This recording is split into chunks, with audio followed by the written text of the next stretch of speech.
आगे आज स्टार्ट ले लेते हैं। अभी हमने जो चीज़ पढ़नी है वो है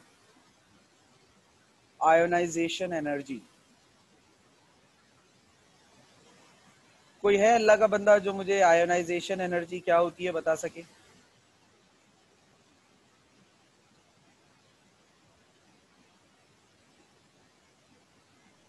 Sir, energy required to remove an electron. From where? Sir, outermost shell. Of which? Sir, electron. Energy required to remove an electron from an atom, ये पूछना था बेटा। हमने कहा ना outermost shell, outermost shell, तो मैंने पूछा ऑफ विच, किसका आउटर मोस्ट शेल, तो वो था एटम का। ठीक है,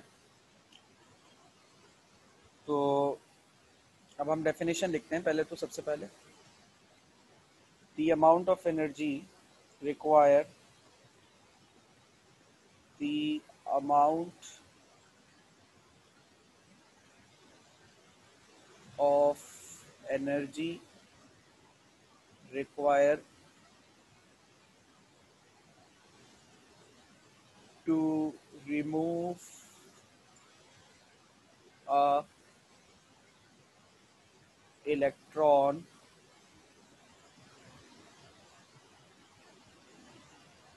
from outermost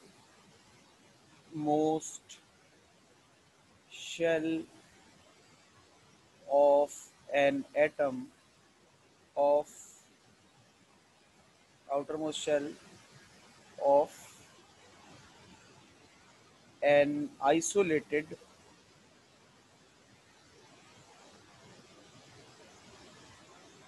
gaseous atom on its ground state, in its ground state is called, recording हो रही है बेटा? रिकॉर्डिंग हो रही है, कोई जवाब दे दो। Yes, sir. ओके,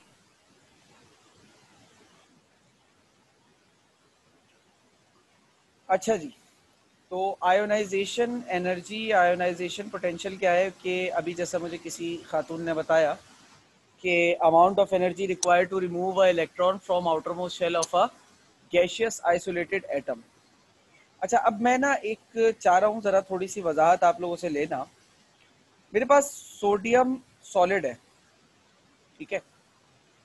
अगर मैं सोडियम सॉलिड को हीट करता हूँ तो ये सोडियम का लिक्विड बन जाता है, ठीक है। मान लो मैंने 100 जूल्स की एनर्जी दी, फिर मैं सोडियम लिक्विड को मजीद हीट करता हूँ, अगेन मैं इसको 100 जूल की एनर्जी देता हूँ, ये सोडियम का गैस बन गई, ठीक है। फिर मैं इसको मजीद हीट करता हूँ, मजीद हीट करता हूँ, 100 जूल की एनर्जी देता हूँ, ये सोडियम का गैसियस एटम आयन में कन्वर्ट हो जाता है। अच्छा, पूछना मैं आप लोगों से जो चाह रहा हूँ बेटा, वो ये चाह रहा हूँ कि ये एक रिएक्शन है आपके सामने ना। अच्छा, इस रिएक्शन की जो आयोनाइजेशन एनर्जी या आयोनाइजेशन पोटेंशियल होगा वो क्या होगा, तो कितनी एनर्जी होगी, कोई मुझे बता सकता है?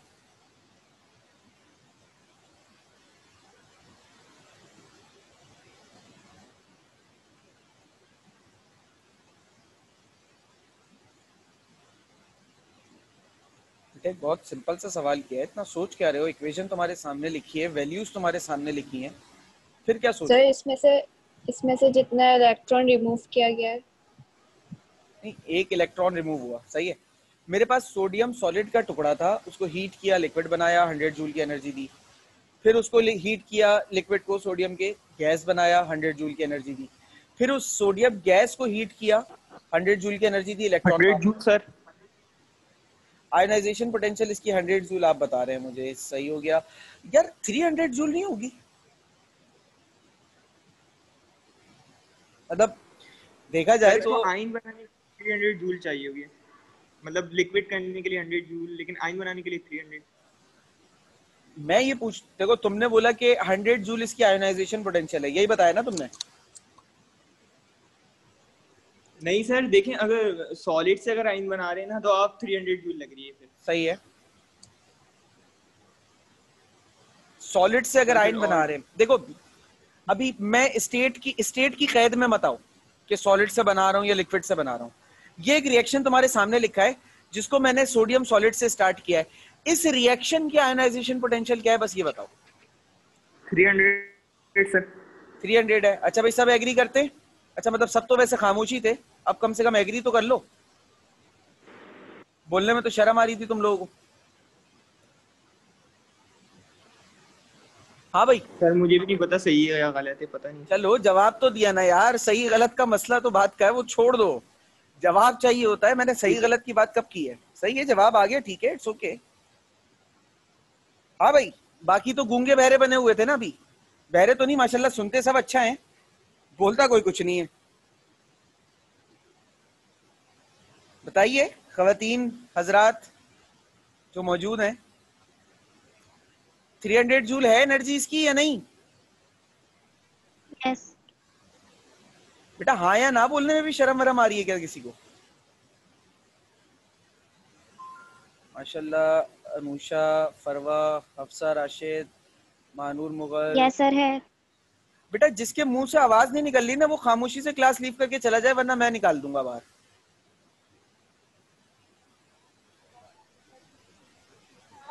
यस सर है। सर जी बेटा। सर इसमें डेफिनेशन में गिवन है कि गैशियस एटम, तो सर एक स्टेट को लिया जाएगा ना, तो उसकी एनर्जी को बोला जाएगा। नहीं मतलब देखो तुमने कहा कि यानी कि तुम्हारे हिसाब से 100 जूल की आयोनाइजेशन पोटेंशियल होनी चाहिए एक स्टेट को। सही यस सर ये सर, डिपेंड क्योंकि करेगा स्टेट के ऊपर। सही। अच्छा मानूर, तुमने जो ये ऑब्जेक्शन रेज किया कि सर एक स्टेट को लेना चाहिए, अब हर चीज इस दुनिया में सॉलिड स्टेट में तो नहीं होती ना, सॉरी गैशियस स्टेट में तो नहीं होती। अब जैसे सोडियम यस की ही सर। मिसाल ले लो, सोडियम नेचुरली सॉलिड मिलता है हमें, नेचुरली ये सॉलिड है, तो अगर मुझे इसको आयन बनाना है तो यही रिएक्शन पाथ होगा, रिएक्शन पाथ तो यही होना चाहिए। Yes sir. जब रिएक्शन पाथ यही होगा तो रिएक्शन भी आपके सामने आएगा। अब जो ये आयोनाइजेशन पोटेंशियल आएगी फिर इसमें क्या आनी चाहिए? 100, या अभी भी आप अपने जवाब पर कायम हैं कि 300, या आप अपने जवाब पर कायम है 100 के? सर मुझे डेफिनेशन की वजह से कंफ्यूजन हो रही है, क्योंकि इसमें लिखा हुआ है of an isolated gaseous atom, तो एक स्टेट के हिसाब से की एनर्जी होनी चाहिए। ठीक है। अच्छा ये 300 वाला जवाब किसने, मोहसिन ने दिया था?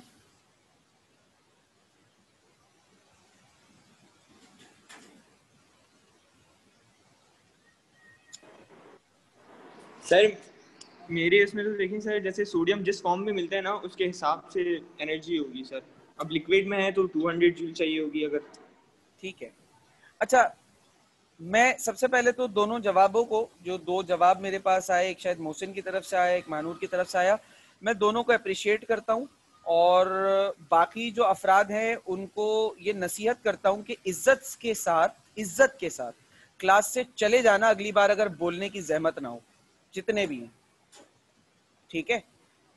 आप लोगों की बंद जबानों की जरूरत नहीं है, माशाल्लाह से आपस में यकीनन गुफ्तगू करते वक्त तो जबानें आप लोगों की किसी तलवार से भी ज्यादा तेज चलती होंगी, लेकिन क्लास के अंदर वल्लाह आलम कौन से अफसरदगी का और कौन से शोक का शिकार होते हैं आप लोग, तो शोक से बाहर आ जाइए, वरना मैं आप लोगों को क्लास से बाहर फेंक दूंगा, ठीक है भाई?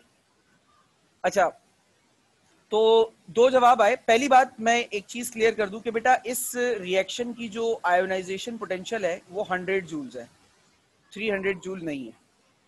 अच्छा, जो जवाब मुझे अभी महानूर ने दिया और जो इसके अगेंस्ट उन्होंने काउंटर आर्ग्यूमेंट दिया, वो जवाब या वो काउंटर आर्ग्यूमेंट बिल्कुल सही था। ठीक है, अब मैं इस चीज को समझाता हूं। देखो बेटा, डेफिनेशन क्या है कह रही है, डेफिनेशन मुझसे ये कह रही है कि sir energy required to remove a electron is called ionization potential. वो एनर्जी जो इलेक्ट्रॉन को रिमूव करने के लिए चाहिए वो आयोनाइजेशन पोटेंशियल है।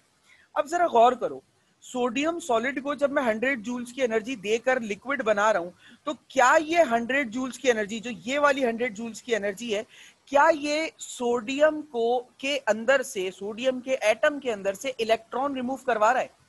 हाँ या नहीं? नहीं सर। नहीं करवा रहा है, ये सिर्फ और सिर्फ स्टेट चेंज करवा रहा है।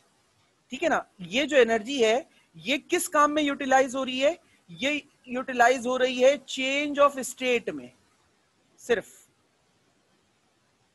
ठीक है, ये एनर्जी सिर्फ और सिर्फ चेंज ऑफ स्टेट के अंदर यूटिलाइज हो रही है इस काम में। ठीक है, अच्छा अब आ जाओ इस वाली एनर्जी पर, जिसमें सोडियम लिक्विड को हमने 100 जूल की एनर्जी देके सोडियम गैस बनाया। अब मुझे बताओ कि ये एनर्जी किस काम के लिए यूटिलाइज हो रही है? ये सर यूटिलाइज ये हो रही लिक्विड है से गैस में कन्वर्ट करने के लिए, बिल्कुल अगेन किस मकसद के लिए? चेंज ऑफ रेट के लिए। स्टेट के लिए। ठीक है, अच्छा अब आ जाओ इस एनर्जी पर। अब ये जो एनर्जी है ये यूटिलाइज हो रही है for removal of an electron.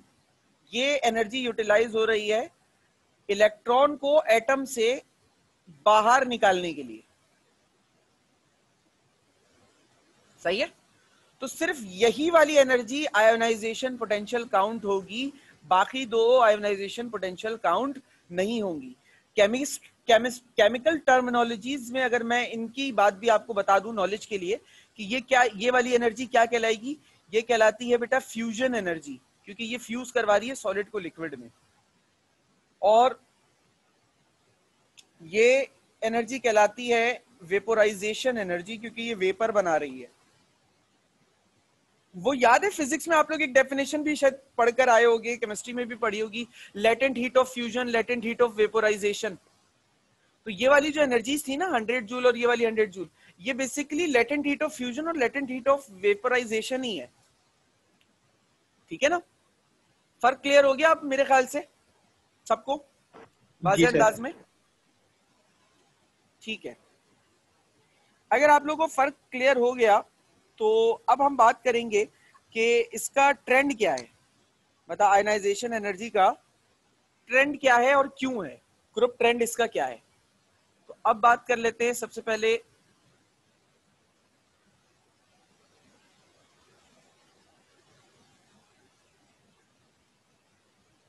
Group trend.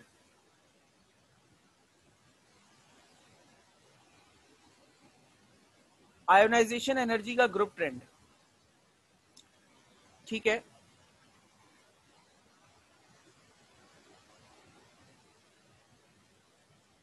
Ionisation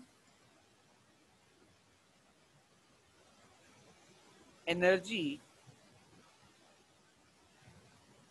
decrease from top to bottom. Ionization energy top to bottom decrease होती है ड्यू टू, वजह मैं नहीं बताऊंगा, तुम बताओगे। और ionization energy increase from left to right, periodic table में लेफ्ट टू राइट जाते हुए आयोनाइजेशन एनर्जी इंक्रीज करती है। वजह मैं नहीं बताऊंगा, तुम बताओगे। चलो भाई, तो ड्यू टू पहला रीजन जो है इंक्रीज होने का, वो मुझे कोई बताए।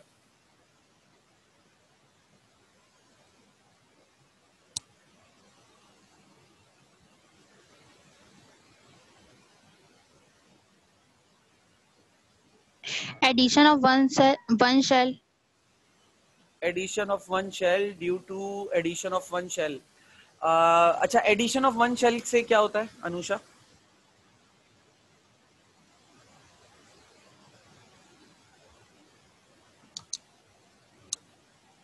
सर एक इलेक्ट्रॉन ऐड होता है।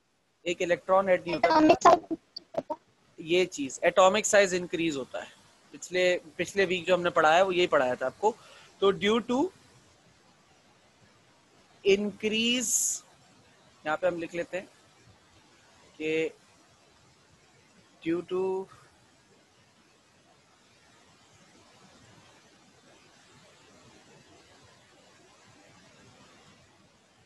To increase in atomic size. Atomic size increase होने की वजह से आयोनाइजेशन पोटेंशियल डिक्रीज होता है। अब कोई मुझे ये बताए कि आयोनाइजेशन पोटेंशियल इंक्रीज हो रहा है लेफ्ट टू राइट क्यों?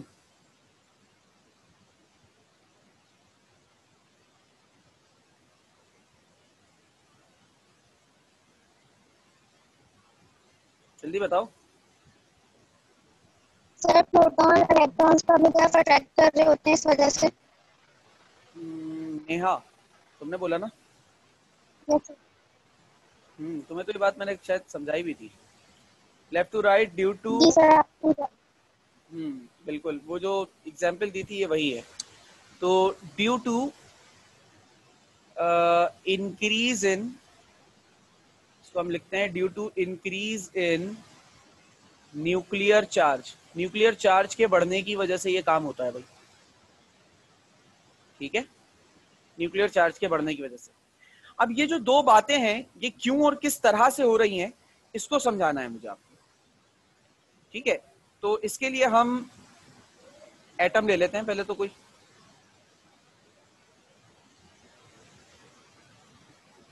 और कलर चेंज करते जाते हैं और दूसरे शेल बनाते जाते हैं। ये आ गया न्यूक्लियस।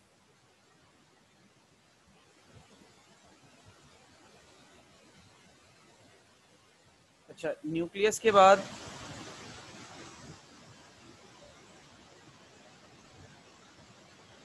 ये पहला शेल,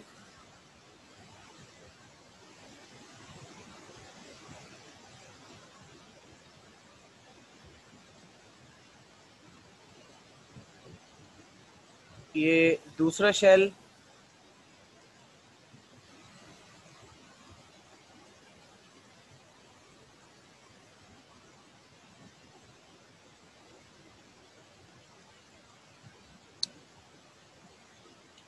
और ये तीसरा शेल। इसका साइज थोड़ा सा पहले बड़ा कर लें।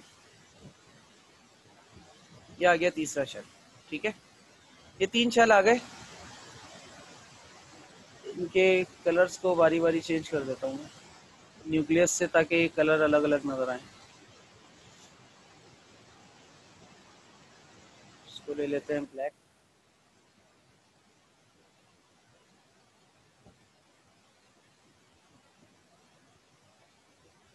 ठीक है भाई,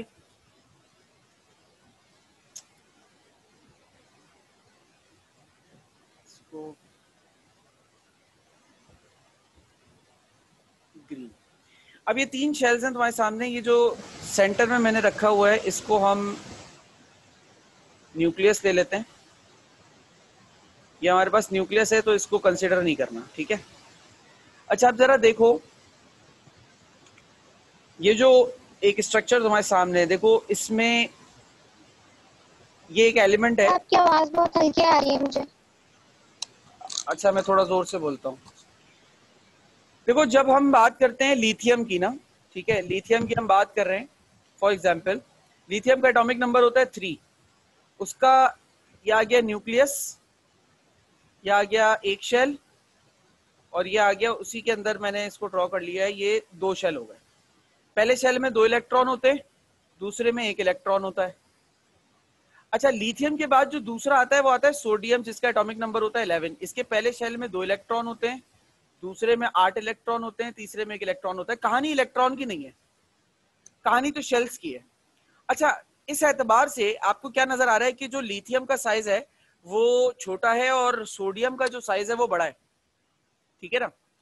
अच्छा, इस वजह से क्या होगा, लिथियम का जो आखिरी शेल का इलेक्ट्रॉन है वो न्यूक्लियस से कम फासले पर होगा। ये फासला है न्यूक्लियस से कम फासला है, और उसके मुकाबले में जो सोडियम का इलेक्ट्रॉन होगा उसका आखिरी शेल का जो इलेक्ट्रॉन होगा वो न्यूक्लियस से ज्यादा फासले पर होगा।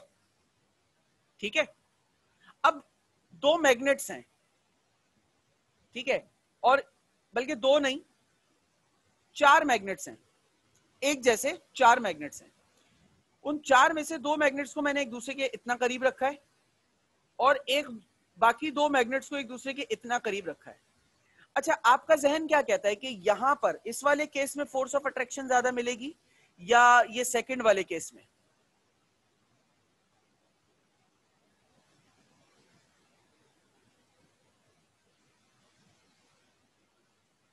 सर टाइमिंग पे इफेक्ट आएगा। टाइमिंग पे? सर जैसे अट्रैक्शन की टाइमिंग सर। बेटा ये समझ, और सर केस टू में भी अट्रैक्शन कम हो जाएगी सर, दूर है ना। देखो मैं सिर्फ इतना कह रहा हूं कि मेरे पास 2 मैग्नेट्स हैं, 4 मैग्नेट्स हैं, 2 को मैंने इतना करीब रखा है एक दूसरे के सामने और 2 को मैंने एक दूसरे से इतना दूर रखा है।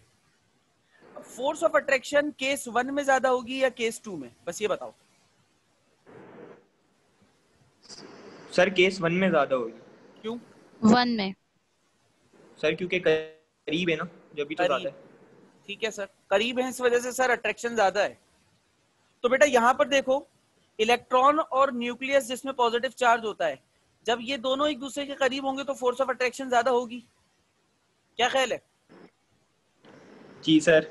और यहाँ पर इलेक्ट्रॉन और न्यूक्लियस यानी कि पॉजिटिव चार्ज जब दोनों एक दूसरे से थोड़ा सा ज्यादा फासले पर होंगे, यहाँ पर न्यूक्लियस में हमें पता है कि भाई पॉजिटिव चार्ज होता है, तो यहाँ पर ये दोनों एक दूसरे से जरा ज्यादा फासले पर है। यहाँ फासला ज्यादा है, यहाँ फासला कम है। फासला कम होने पर फोर्स ऑफ अट्रैक्शन ज्यादा होती है और फासला ज्यादा होने पर फोर्स ऑफ अट्रैक्शन कम हो जाती है। ये अभी आप लोगों ने बता दिया।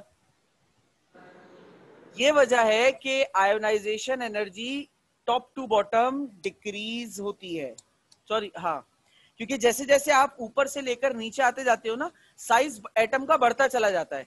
यानी कि किसी भी ग्रुप के अंदर जो पहला एलिमेंट होगा उसका साइज छोटा होगा, दूसरे का उससे बड़ा होगा, तीसरे का उससे बड़ा होगा, चौथे का उससे बड़ा होगा, पांचवे का उससे बड़ा होगा, छठे का उससे बड़ा होगा। यानी कि पहले वाले एटम में इलेक्ट्रॉन आखिरी शेल के और न्यूक्लियस करीब करीब होंगे, दूसरे में ये फासला बढ़ जाएगा, तीसरे में ये फासला और बढ़ जाएगा, चौथे में ये फासला और बढ़ जाएगा, पांचवे में ये फासला और बढ़ जाएगा, 6 में ये फासला और बढ़ जाएगा। तो जैसे जैसे ये फासला बढ़ता चला जाएगा वैसे वैसे फोर्स ऑफ अट्रैक्शन भी कमजोर होती चली जाएगी। बात समझ में आ गई? जी सर। ठीक है। Yes sir. अब मैं आता हूं इस बात पर कि ionization potential along the period यानी कि लेफ्ट से राइट की तरफ इंक्रीज कैसे होता है, इंक्रीज क्यों होता है। अच्छा, इसके लिए मुझे जरूरत है कि मैं आपको पीरियोडिक टेबल दिखाऊं। इंशाल्लाह फिजिकली मुलाकात भी हो जाएगी। तो सर टाइमिंग यही होगी फिजिकल क्लासेस की? जी बेटा, टाइमिंग बिल्कुल सेम रहेंगी। टाइमिंग जो क्लास शेड्यूल हमने बनाया था वो इसी हिसाब से बनाया था कि बाद में बार बार हमें टाइम टेबल चेंज ना करना पड़े। सही है सर। ठीक है, तो जी टाइम सर। और सर यही रहेगा। जी बेटा बोलिए। सर मंडे को होगी फिजिकल क्लास? नहीं बेटा, मंडे तो ऑफ है ना, वो अभी मैसेज तो आ गया आप लोगों के ग्रुप पे, वेदर ने डाल तो दिया था मैसेज। ठीक है सर, मतलब ट्यूसडे को होगी फिर। हाँ, ये कुछ मुझे चांद रात टाइप का सिस्टम लगा वो, कि बच्चों को कल छुट्टी दे दी गई है कि परसों से तो तुम लोगों ने हलाल होना है, कुछ मुझे ऐसा सिनेरियो लगा वो मैसेज देखकर। लेकिन खैर एंजॉय करो, कल छुट्टी है और परसों इंशाल्लाह फिजिकली आप लोगों से मुलाकात होगी फर्स्ट टाइम इस सेशन में। तो अल्लाह हाफिज।